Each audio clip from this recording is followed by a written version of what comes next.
আমার নবীজি সাল্লাল্লাহু আলাইহি সাল্লাম শুধু নামাজ পড়েন নাই, জীবনের শেষ মুহূর্তে যখন তার নিজের ঘর থেকে তার যে কবর, আপনার মিম্বর, যেটা এই আজকের এই যে মাহফিলের যে আমাদের এই প্যান্ডেল আছে, প্যান্ডেলের স্টেজ থেকে প্যান্ডেলের শেষ মাথা পর্যন্ত এতটুকু দূর হবে না, আরো কম। যারা মদিনায় গেছেন তারা জানেন, নবীজির কবর থেকে ওনার মিম্বর আরো কাছে।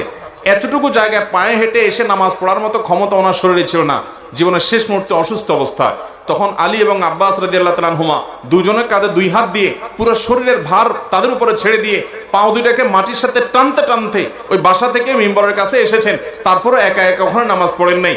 আর জীবনে প্রত্যেকটা ওয়াক্ত নামাজ কিভাবে পড়ছেন সেটা আরো ভালো জানেন।